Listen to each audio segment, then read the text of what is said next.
मैं आपको खोना नहीं चाहती थी। मैं कुछ भी करके आपके साथ रहना चाहती थी, इसलिए झूठ बोलो, धोखा दिया, मुझे नहीं करना चाहिए।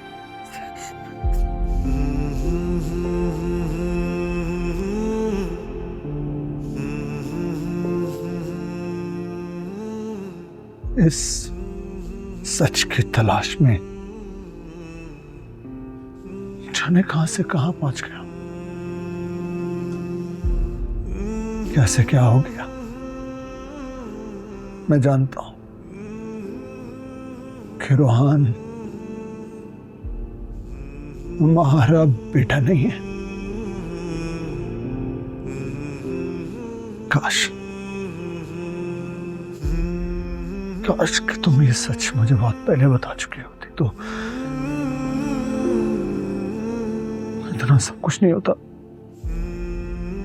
और मैं यही सोचता रहा कि आखिर मेरे प्यार में क्या कमी रह गई थी जो तुम्हें मुझसे इतना बड़ा झूठ बोला, इतना बड़ा धोखा दिया तुमने मुझे। क्यों बोलो, क्यों किया तुमने ऐसा? आखिर क्या कमी रह गई थी मेरे प्यार में? कमी नहीं थी अरसल, आपके प्यार में कोई कमी नहीं थी। कमी तो मुझ में थी।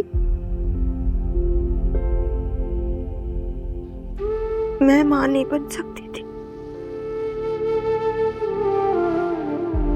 मैं डर गई थी कि कहीं आप मुझे छोड़ ना दें, तलाक ना दे दें। अरसल, आप जानते हैं ना कि आपकी दुल्हन से कितनी मोहब्बत करती, कितना प्यार करती है। मैं खोना नहीं चाहती आपको। मैं जानती हूँ मेरी गलती, माफी के काबिल नहीं है।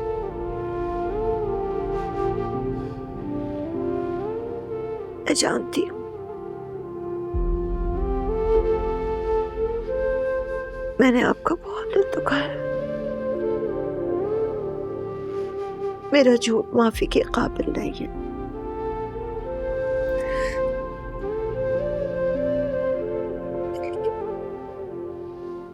प्लीज मुझे माफ कर दे।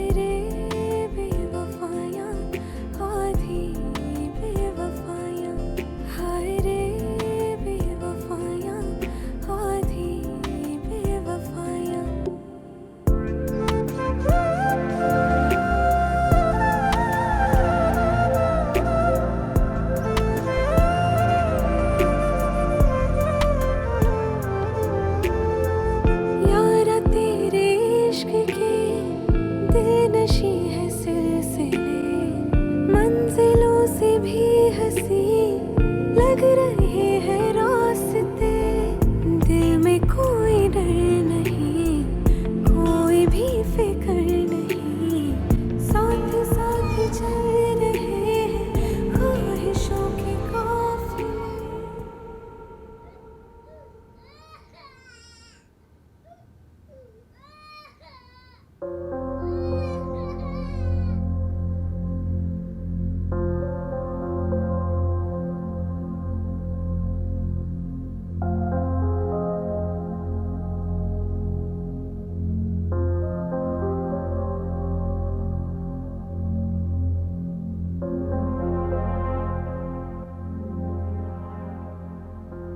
बच्चा रो रो कर खुद ही चुप हो गया और तुम जहां गुमसुम बैठी हो। मम्मी, पता ही नहीं चला, आवाज ही नहीं आई। दिमाग जहां हो तो तुम्हें आवाज है ना। वैसे चल क्या रहा है तुम्हारे दिमाग में? जब से वो पुलिस वाले साहब गए ना, तुम खोई सी हो। देखो दुरेशवार, अगर कोई ऐसी वैसी बात है तो मुझे अभी बता दो, वरना याद रखना इस बार मैं तुम्हें माफ नहीं करूंगी। नहीं नहीं, ऐसा कुछ नहीं है, बस नबील को लेकर थोड़ा सा परेशान हूँ। बच्चे को बिला वजह बाप की मोहब्बत से दूर रखा हुआ है, तो तुम्हारा परेशान होना तो बनता है ना।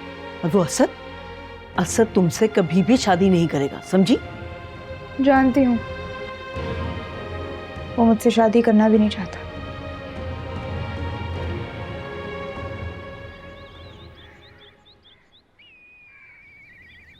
बेटा, डॉक्टर क्यों आया था? तुम्हारे बाबा की तबीयत तो ठीक है ना?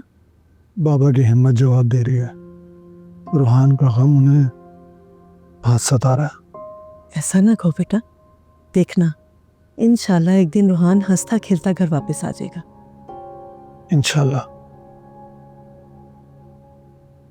आंटी, मुझे मालूम है कि इस वक्त दुर्फिशा की हालत भी कुछ ठीक नहीं है, लेकिन फिर भी सोचा आपसे रिक्वेस्ट कर लूं।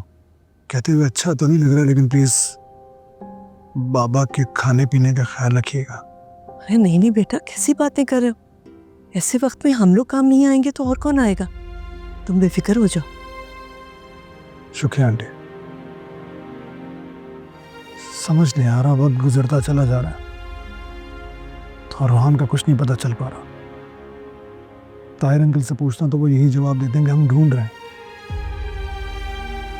पता नहीं क्या हो रहा है हमारे साथ।